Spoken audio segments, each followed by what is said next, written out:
Okay, some of you asked for this. This is the pro class throw on the Braemar stone out at Pleasanton. Um, Going to hit on a couple concepts here. You can hit mute if you're tired of hearing me talk. The really want to talk about kind of from the ground up type building forces. Really driving that right leg into the ground so that you can create some lift in the upper body.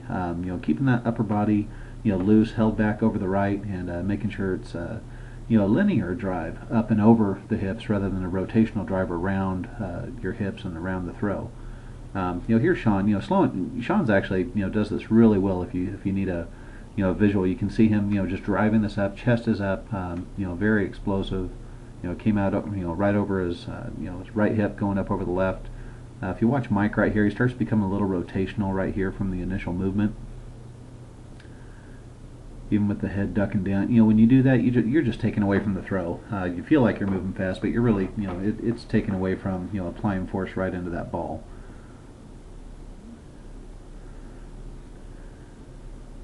Bert has a real nice timing of the hips coming around, and that torque he creates in the lower body just unwinding it. Ryan does the same thing.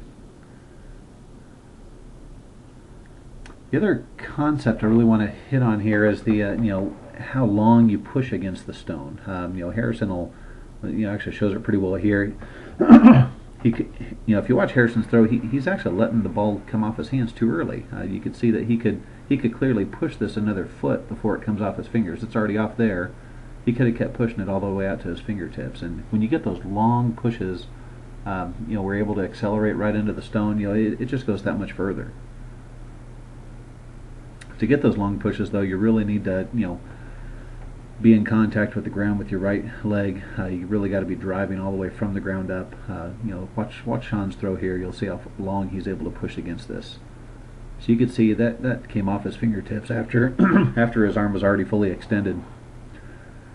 I think Dan's the only guy in the world that can throw this out that right side.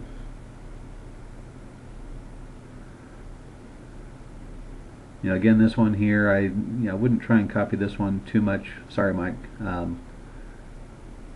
It's just a little too rotational. Really try and come up and your path should be linear, not rotational.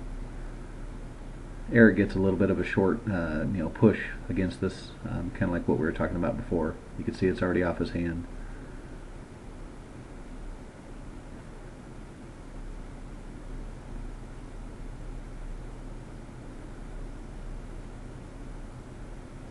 This is Scott Ryder. Scott's a 60 plus open stone thrower. He gets a lot of nice torque built up right there in his hips and times it really well. When you watch this in slow motion, he's reached back. That left leg's going to touch down. He'll start unwinding. He just stays with it really well. He could actually put more torque on that, and he probably does in the open style, but it does made that look nice. Wow, that looked fast. I think I'd hurt myself if I was that far down.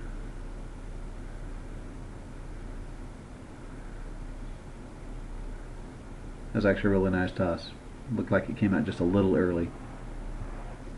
This one, HB's, when you watch this, I don't know if it's this one or his last throw. Let's see if he pushes longer against this. Yeah, that was actually a longer push. You could see it actually got out to his fingertips. That was good.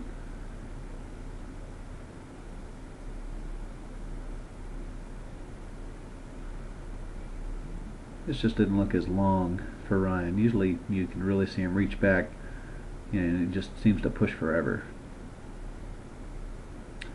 What I did want to hit on here, though, is watch his left leg. This is where we're creating a nice stretch. You can see that stretch right there where he's touching down. He's going to come around, start unwinding this torqued body, and all he has to do is just lift it for the throw. Hope you guys enjoyed this.